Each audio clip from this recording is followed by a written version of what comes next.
Right now, we are going to take you back to 1941. Historian Helen Gregory is with you. Helen, why are we going back to that year?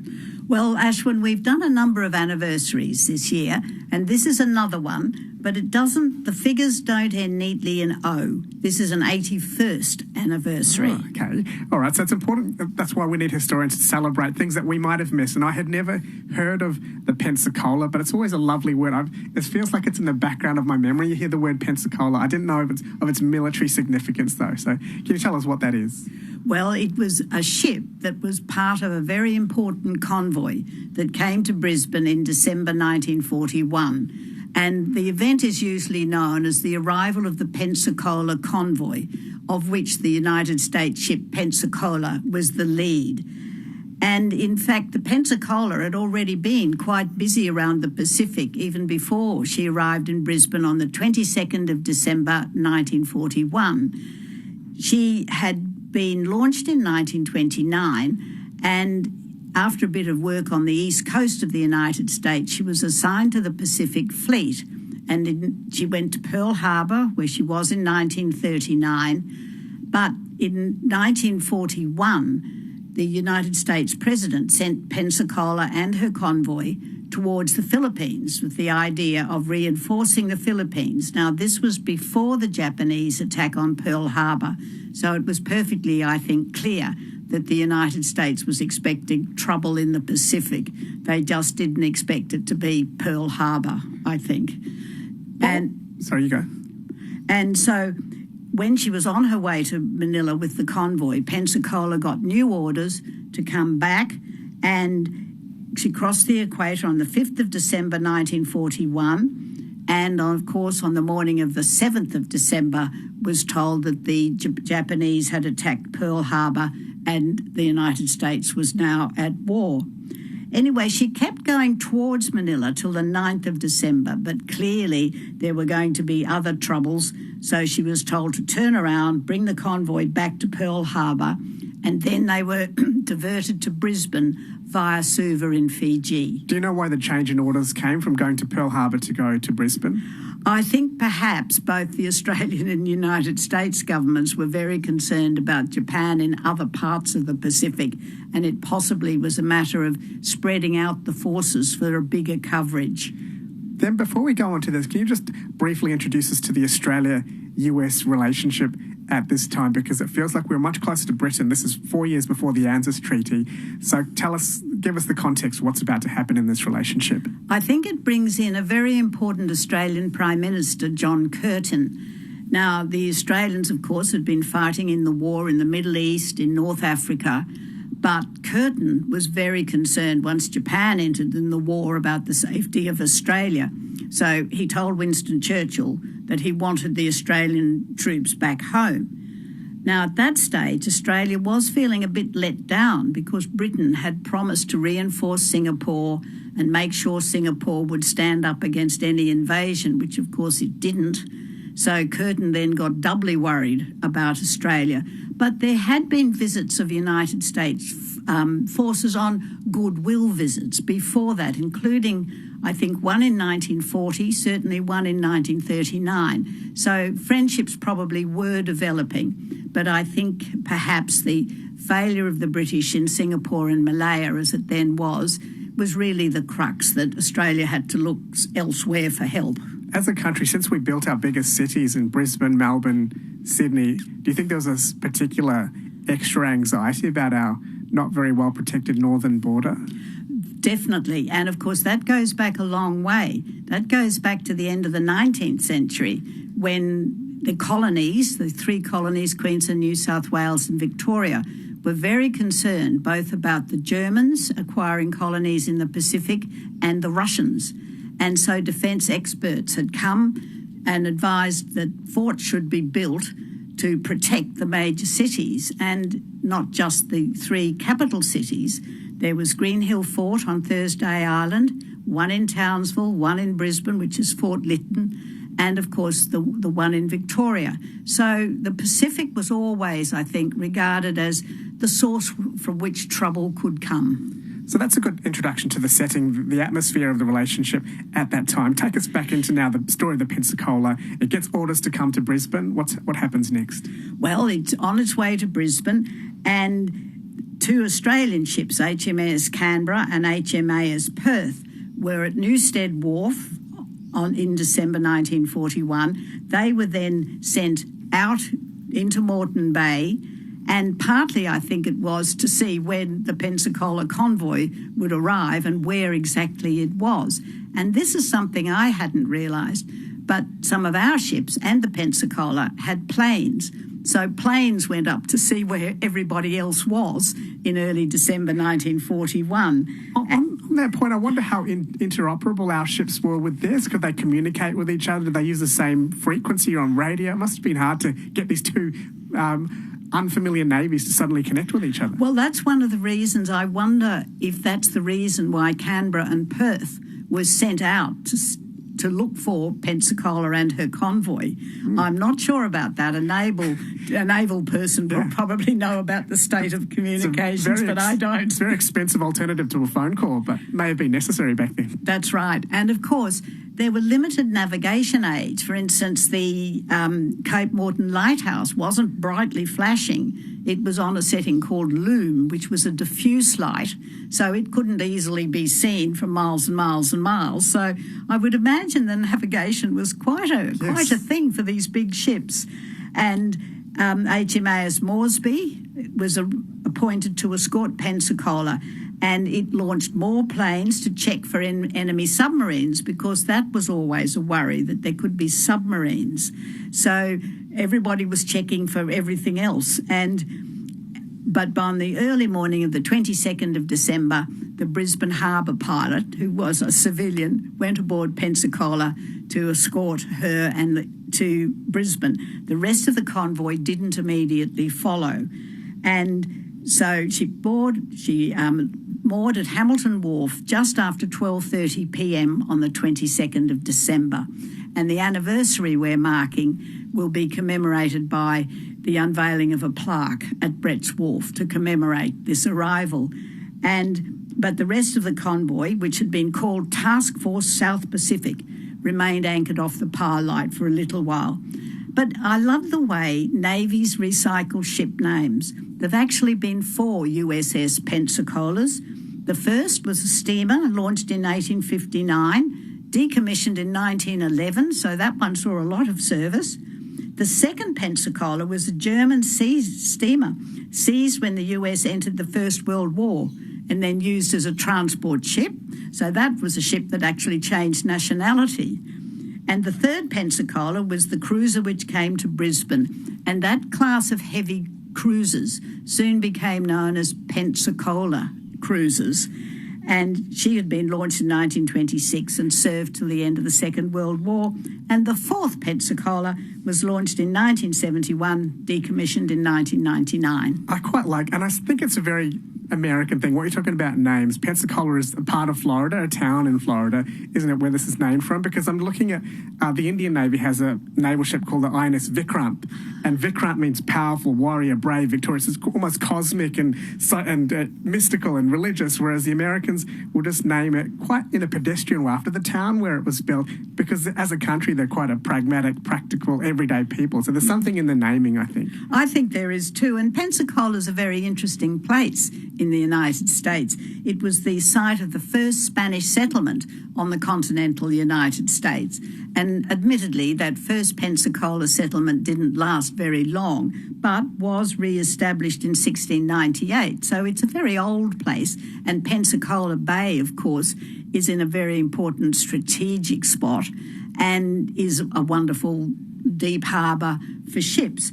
And I love the fact that there was one very famous naval officer at the Pensacola base, and he was called Gene Tunney, who was the heavyweight boxing champion of the world. Interesting. Well, we're seeing Vitaly Klitschko, or Vladimir Klitschko, I think it's Vitaly, the older brother, former heavyweight champion, is now the mayor of Kiev in Ukraine, fighting off the Russian invasion. So sometimes these boxers find another very hyper masculine career to do after their boxing life. Well, that's a very interesting point. And Tunney became a lieutenant commander in the US Navy, lieutenant commander, of course, they would have pronounced that.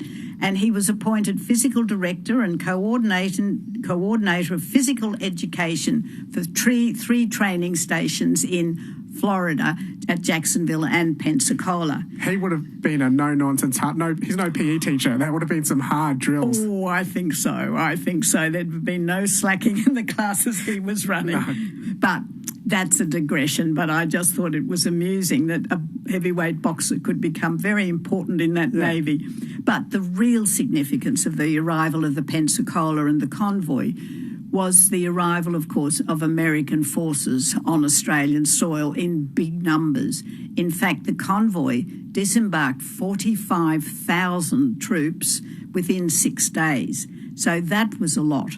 And in fact, by 1943, there were 150,000 Americans from the three armed services in Queensland. So it's a lot. How were they received by Queenslanders? I think certainly as curiosities.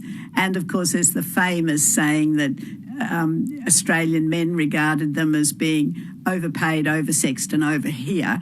But of course, I think a lot of the women loved the fact that they could get nylon stockings and chocolates and cigarettes and all the things that were getting very short supply. So right. I think it was a bit of a mixed bag, Ashwin. Okay, or I wonder what American candies and things were popular back then that they would have brought over cinnamon sweets and peanut butter things. It'd be interesting to see what was the food of the time. Well, I think that's right, because I do know there are notes. There's a wonderful little booklet which is notes for American service people in Queensland, and it tells them what you mustn't comment on if you don't offend the locals. And sometimes it was the food, that beef would appear often and lamb, and that the vegetables perhaps would be in short variety. The variety wouldn't be great, and they were told how to be polite about various things and what Australian words actually meant. Yes. I'd like to see that's another topic to focus on, but it sounds like they were just told don't make fun of English food by what you're saying. I think that was right. But one of the things it did make a difference to was some of our farmers, because it was the first time that navy beans became an important crop in Queensland. Okay. And another thing that became important that our Aboriginal listeners would know all about, and that was the use of native plants to create sedative drugs or local anaesthetics when scopolamine was no longer available, and the native plant Duboisia, which grows readily in Queensland, its extract could be used for those purposes. That's fascinating, because sometimes people turn to native plants when they've exhausted other medicines, and they're in a health spa somewhere and they'll try something. But this seems like it was brought on by necessity because of the shortage of Western medicines. Yes, absolutely. So there was a lot of sort of different layers of experience, I think. But I can't help wondering what the people of Ascot thought and felt when they saw United States soldiers marching down Racecourse Road to the Eagle Farm Racecourse, which became, for the duration of the war, Camp Ascot. Right. And that's where the Americans began their bases. And, of course, one of the things about that was you'd think, well, was that highly secret? Did they hide that from the Japanese? Oh, no, there was a big article all in the Courier Mail all about Camp Ascot. Okay. So some things weren't secret during the war. I wonder if there were some good conversations about Phar Lap versus the top American racehorse at the time. That would have been a touchy subject, considering where Phar Lap died, Ashwin. Oh, no, what was the story? I missed that. Died in the United States. Oh, okay, yes. Extra level. Yeah.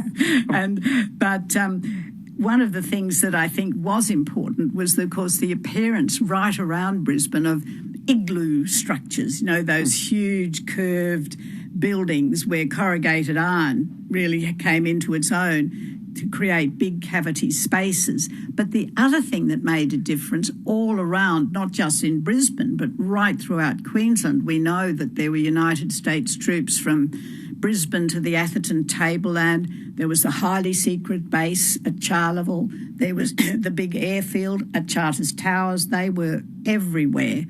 But that meant they had to find campsites. So parks all around Queensland turned into tent cities. There was a huge one in Rockhampton. So those things made a difference to the civilian population. No longer easy to go and walk your dog in the local park for a lot of people. No, so that would have created got some hackles up as well. But tell us, where does the story go now? So they've settled into Brisbane, they've discussed Far Lap at the racecourse, they've set up camps in the parks. What's the next chapter of this adventure? Well, one of the things that I think is interesting is that the arrival of that convoy began the development of an airport. Now, Pensacola carried a lot of planes, fighter planes, in crates. Now, they had to be all put together somewhere. That was done initially at Archerfield, which was Brisbane's main airport. And there had been discussions before the war about creating an airport at Eagle Farm, but there was always discussion about was it too marshy, was it suitable, etc. But the needs of a big air force coming to town to add on to our air force, which was much smaller, meant that the development of Eagle Farm went on apace. Well, then this is a question for you. Did we have to build longer runways and make any other changes to our infrastructure to meld with the American arrival? Well, one of the things the Americans did do, and I think people around Charleville probably know this story too, was build good roads in the west. Some of the roads that the convoys of army trucks had to travel were, to say the least, pretty ordinary. Right. And so in some places, nice paved roads appeared. So that was one. But the development of the Eagle Farm Airport was an important one too. Okay. All right. So is there a lasting legacy that these troops have left, or is there more chapters before we get to that? In a way, there is a lasting legacy. I mean, there is the lovely American War Memorial in Newstead Park, of course. But I think the continuing friendship with the United States and the ANZUS Treaty is very important. The other reason I think Pensacola was important was that she got a headline from the infamous broadcaster Tokyo Rose, who was broadcasting all sorts of seditious material into Australia, and she was referred to as the Grey Ghost. What does that really mean? What's the pejorative in that? I think it was basically a ship that could seem to be travelling all around the Pacific, and the Japanese basically couldn't catch her. Right, or okay. couldn't target her. And she stayed away from the infamous German U-boats as well, which people were worried about at that time as well. Absolutely. And she worked around Samoa, around a lot of the Pacific Islands, and she had, in a funny kind of way, a rather sad end. She became part of the experiments with nuclear weapons at Bikini Atoll, and she became a target ship, which I think is a rather sad thing.